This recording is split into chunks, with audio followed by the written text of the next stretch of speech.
Hello दोस्तों, आप सभी का स्वागत है हमारे YouTube चैनल फैंटास्टिक मैथमेटिक्स में। तो चलिए आज हम क्लास 10th मैथमेटिक्स का चैप्टर 5 अरिथमेटिक प्रोग्रेशन की एक्सरसाइज 5.1 करेंगे।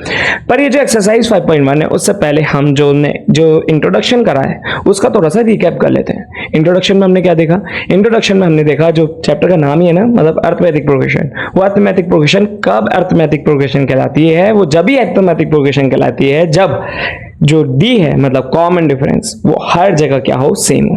हर जगह का क्या मतलब है? देखो यहाँ पर ये जो नंबर्स होते हैं ना, जैसे कोई सा भी नंबर ले लो, 10 3 है ना, उसके बाद तुम 3 के बाद और नंबर ले लो, माइनस में आ जाएगा, फिर उसके बाद माइनस में, या फिर दूसरा ले लो जैसे 10 17, फिर उसके बाद 17 के बाद 24, फिर 24 के बाद 31, ऐसे तरीके से आपको नंबर दिए जाते हैं। तो ये जो 10 है उसे A1 से लिया जाता है, उसके आगे A2 A3 A4 A5, इन्हें आप क्या बोलोगे? इन्हें बोलते हैं हम टर्म्स। ठीक है, इतना समझ आया? तो जब मैं दो कॉन्जिक्यूटिव टर्म्स, मतलब कॉन्जिक्यूटिव क्या होता है? जैसे एक के बाद दो के बाद कहता है 3, तो इसमें जब मैं बड़ी वाली को छोटी वाली से सब्ट्रैक्ट करूं, मतलब A3 माइनस A2 करूं तो, और A2 माइनस A1 करूं तो उन दोनों की वैल्यू क्या आनी चाहिए? सेम आनी चाहिए। अगर किसी पॉइंट पर वो वैल्यू सेम नहीं आती है तो वो AP नहीं है। ठीक है, इतना पढ़ा। फिर हमने कॉमन डिफरेंस पढ़ा कि जो इसे गैप को क्या बोलते हैं, कॉमन डिफरेंस करते हैं। फिर उसके बाद हमने एक AN का फॉर्मूला पढ़ा। पर इस वीडियो में मैं आपको एक चीज और बताना चाह रहा हूं कॉमन डिफरेंस के बारे में, कि कॉमन डिफरेंस जो है वो आपका पॉजिटिव भी होता है, कॉमन डिफरेंस आपका नेगेटिव भी होता है, कॉमन डिफरेंस आपका जीरो भी होता है। तो आप कहोगे कि भैया कहां कहां पॉजिटिव होता है, कहां कहां नेगेटिव होता है और कहां कहां जीरो होता है? तो वो हमें कैसे पता चलेगा? वो AP को देख के पता चलेगा। तो यहां पर सोचो कि जैसे एक AP है जो कि क्या है 10, फिर उसके बाद 17, फिर 17 के बाद दे रखा है आपको 24, फिर 24 के बाद आपको दे दिया यहाँ पे 31। ठीक है, ऐसे चलती जा रही है। तो यहाँ पर मुझे सबसे पहले तो ये चेक करना है कि ये AP है या नहीं। तो मैंने इसको बोला कि ये मेरा A1 है, ये मेरा A2 है, ये मेरा A3 है, ये मेरा A4 है। तो मुझे क्या करना है? बस देखो, सबसे बड़ी टर्म निकालो A4, फिर माइनस A3 कर दो, फिर A3 लिखो, उसमें A2 माइनस कर दो, फिर A2 लिखो और उसमें A1 माइनस कर दो। तो देखो 4 में 3, 3 में 2, 2 में 1, तो 3 बार करके दिखाना होता है। तो 4 ये 31 आ गया, 31 में से मेरा 24 गया।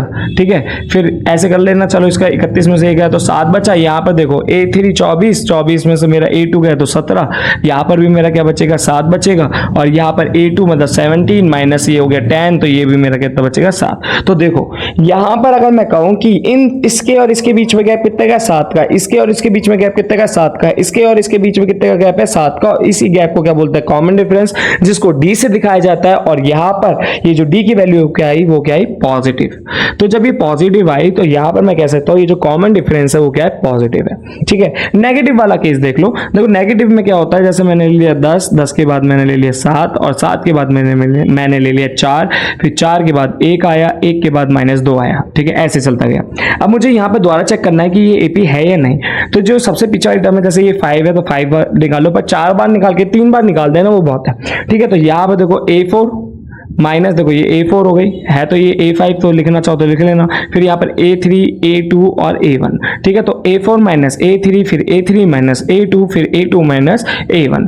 अगर आप ऐसे करके भी दिखा दोगे तो बहुत बढ़िया है, क्योंकि जब हमें बार बार निकालने से अच्छा तो इन तीनों को ऐसे इक्वल रखा और यहाँ पे वैल्यू दिखा दी और हाँ ये इक्वल है। तो यहाँ पर देखो A4 की वैल्यू क्या है? 1 माइनस 4। ठीक है, फिर यहाँ पर A3 की वैल्यू क्या है? 4 माइनस 7, फिर यहाँ पर A2 की वैल्यू क्या है? 7 माइनस 10। ठीक है, यहाँ पर देखो क्या आया? -3, फिर यहाँ पर क्या आया? देखो -3, फिर यहाँ पर कितना आया? माइनस का 3। यहाँ इक्वल, ये हटा देना कॉमा। तो देखो यहाँ पर जब मैंने देखा कि हर टर्म्स के बीच में, कॉन्जिक्यूटिव टर्म्स के बीच में गैप कितने का है? कॉमन, मतलब 3 का है, -3 का, और हर जगह क्या है? सेम है। तो यहाँ पर जो ये कॉमन डिफरेंस है वो नेगेटिव है, और ये जो ऊपर वाली है वो क्या है? AP है। तो यस लिख देना, यस इट इज AP। जहां पर D की वैल्यू क्या है? सेम। जहां D की वैल्यू सेम ना है वहां कहोगे कि AP नहीं है। अब जीरो वाला केस देखो। जीरो वाले केस में क्या होता है? देखो जैसे मैंने लिख दिया 2, फिर 2, फिर 2, फिर 2, फिर 2।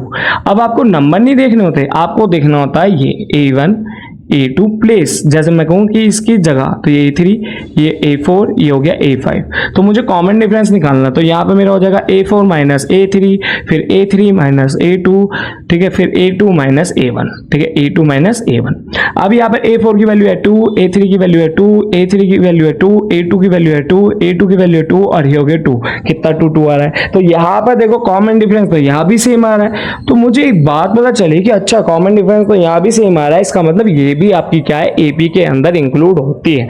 ये भी एक एपी का प्रकार होता है, इतना समझ आया। पर यहाँ पर जो कॉमन डिफरेंस है वो क्या है, 0 है। तो हमने तीनों केस देखे कि एपी में कॉमन डिफरेंस पॉजिटिव भी हो सकता है, एपी में कॉमन डिफरेंस नेगेटिव भी हो सकता है, और एपी में कॉमन डिफरेंस 0 भी हो सकता है। ठीक है, अब बात करते हैं कि कभी भी अगर आपको एपी में कोई 4 टर्म्स दे रखी हो, ठीक है, क्या दे रखी हो, 4 टर्म्स दे रखी हो, है ना, और ना भी दे रखी हो, तो अगर मैं बात करूं कि एपी की जनरल टर्म्स क्या होती हैं, ठीक है, तो मैं कहूंगा कि पहली टर्म तो मुझे पता नहीं होती, ना मैं निकाल सकता, अगर कोई मुझे बताए भी ना, तो वो तो ए मानते हैं, ठीक है, उसे क्या बोलेंगे, ए। पर दूसरी के लिए मुझे पता है कि ए में डी प्लस कर दो, तीसरी के लिए ए में 2d प्लस कर दो, और चौथी के लिए क्या करो, ए में 3d प्लस कर दो, और ऐसे करते करते कोई सी भी तुमसे एपी पूछे, कौन सी भी टर्म्स पूछे, तो वो तुम इससे निकाल सकते हो ऐसे। पर इसके लिए एक फॉर्मूला बना दिया, क्या, ए, ठीक है, n is equal to a plus n minus 1 into d. ये फॉर्मूला जो है वो यही है अगर मैं कहूँ, और ये जो है वो यही है, वो भी एक बात ही है। ठीक है, इतना समझ आया। तुम कहोगे ये कैसे है, सपोज करो तुम्हें अगर निकालनी है A3, ठीक है, अगर मैं कहूँ कि इसका ऑर्डर क्या है, मतलब इसके प्लेस का है A1, ठीक है, ये कौन सी टर्म है, A2, ये कौन सी वाली टर्म है, ये A3 है, ये कौन सी टर्म है, ये A4 है। ठीक है, अब मैं कहूँ कि तुम्हें ना तो फर्स्ट टर्म पता, ना कॉमन डिफरेंस पता, पर तुम्हें निकालनी है A3, तो तुम क्या करोगे, A1 की जगह पर ये रखोगे, N की जगह पर क्या रख दोगे, 3 - 1, और D भी नहीं पता, तो देखो आ गई ना, तो A1 + 2D। तो A3 की वैल्यू आप ऐसे भी निकाल सकते हो। और कहीं कहीं जहां पर आपने देखा भी होगा, थोड़ा एनसीईआरटी पहले खोल के देखी होगी, नहीं पढ़ा होगा, या फिर कोई पढ़ा दिया होगा स्कूल में टीचर ने, तो वहां पर तुमसे कह दिया जाता है कि जो n टर्म है वो गिवन है, जैसे 3 + 2n, तो वो आया कहां से, वो जब आता है कि जब आप n, आपको ये ना बताओ कि कौन से भी टर्म है वो, पर उसमें a की वैल्यू रख दी जाए और d की वैल्यू रख दी जाए, तो जब ये चीज आती है। तो ये और ये एक ही बात है, जब आपको पता चल जाए, एक नॉलेज हो जाए कि देखो जब तुम्हें n की वैल्यू नहीं दी जा रही, तो वो ये है, ठीक है, a और d दे दिया। पर अगर तुम्हें a की वैल्यू दे दी जाए, मतलब n की वैल्यू दे दी जाए, तो a और d ना दिया जाए, तो जब वो ये है। इतना समझ आया। अब हम करते हैं इसका 5.1 का क्वेश्चन नंबर फर्स्ट। ठीक है, तो इसको जो ऊपर है इसे क्या बोलेंगे, जनरल टर्म्स ऑफ एपी।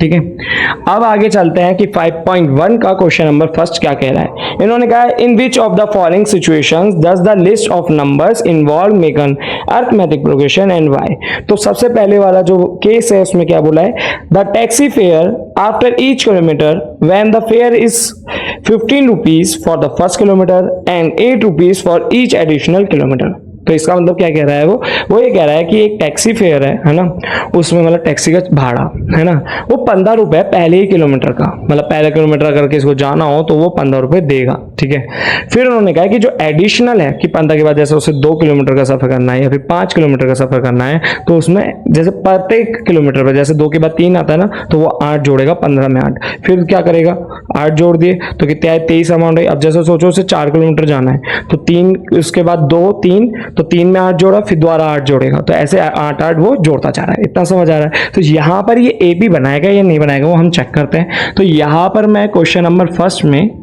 ठीक है, कि फर्स्ट पार्ट में सबसे पहली जो फर्स्ट टर्म है वो क्या है, 15 रुपए, कि वो पहले तो 15 रुपए लेगा, फिर 15 में क्या करेगा, 8 जोड़ेगा, तो वो कितने हो गए, 23, फिर 23 में वो 8 जोड़ेगा तो कितने हो गए हमारे 31। ठीक है, सही जोड़ रहा हूं ना, हाँ, फिर यहाँ पर इसमें 8 जोड़ूंगा तो मैं 39, ऐसे चलता जा रहा है। ठीक है, अब ये एपी बनाएगा नहीं बनाएगा, तो वो किस पे, कौन जिम्मेदार हो इसका, मतलब कि ये एपी है या नहीं, उसके लिए कौन जिम्मेदार होता है, उसके लिए जिम्मेदार होता है कॉमन डिफरेंस। तो यहाँ पर तुम चेक करोगे कि कॉमन डिफरेंस सेम आ रहा है या नहीं। तो देखो यहाँ पर जैसे मैं कहूँ कि ये एपी है, तो सबसे पहले मैंने लिख दिया A1 = 15, ठीक है, A2 = 23, मतलब एग्जाम में कैसे करोगे तो ये सबसे बड़े तरीका है। A3 = 31, फिर A4 = 39। आपने एग्जामिनर को ये बताया कि 4 टर्म मेरी एरी, अब मैं कॉमन डिफरेंस निकाल रहा हूँ, तो सबसे पहले A4 - A3, फिर =A3 - A2, फिर A2 - A1।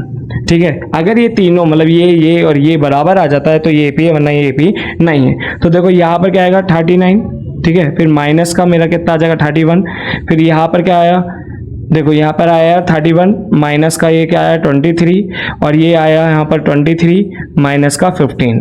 अगर देखा जाए तो यहाँ पर भी 8 आएगा, यहाँ पर भी 8 आएगा और यहाँ पर भी 8 आएगा, और 8 रुपए ही वो ले रहा था, फिक्स चार्ज ले रहा था, एक फिक्स अमाउंट ले रहा था। तो मेरे को ये पता चला कि जब वहाँ पे फिक्स अमाउंट के बारे में बात करती जाए तो वो तो एपी है, पर एग्जाम में तो बेटा ऐसे सॉल्व करके आओगे ना, वहाँ तुम्हारे में तो बैठा नहीं है, ओरल टेस्ट भी नहीं हो रहा, तो उसे सॉल्व करने का तरीका ऐसा है, ठीक है। तो सॉल्व करने का तरीका भी समझ आया और हमें कैसे समझना है अपने लिए वो तरीका भी हमने यहाँ पे देख लिया कि एक फिक्स अमाउंट हमेशा ऐड होनी चाहिए उससे पीछे वाली कोई से भी नंबर में। जैसे 15 में 8 प्लस करा, फिर 23 में भी 8 प्लस होना चाहिए, ये नहीं कि 10 प्लस कर दिया, वहां पर वो एपी नहीं है। तो इसका सेकंड वाला भी कर लेते हैं। तो देखो सेकंड वाले में क्या बोला है, सेकंड वाले में क्या है, द अमाउंट, पहले इसको रफ कर लेते हैं वरना क्वेश्चन नहीं आएगा, सॉरी, ठीक है, कभी कभी भूल जाता हूं मैं भी। तो देखो क्वेश्चन आएगा, the amount of air present in a cylinder when a vacuum pump removes 1/4 of the air remaining in the cylinder at a time. तो ये वाला जो सेकंड पार्ट है बच्चों को बहुत मुश्किल से समझ आता है, ठीक है, पर हम इसको यहां पर ऐसे समझेंगे ना कि तुम कहोगे कि क्या समझाया है। तो देखो एक सिलेंडर है जिसमें V वॉल्यूम है, कितनी है, कोई कौन सा फॉर्मूला लगाना है, किसका फॉर्मूला लगाना है, ये मत समझो। वॉल्यूम को मैंने डिक्लेयर करा V से, किससे डिक्लेयर करा, V से। तो देखो सेकंड पार्ट में मैंने बोला कि वॉल्यूम है V, सबसे पहले जब मैंने कोई हवा नहीं निकाली।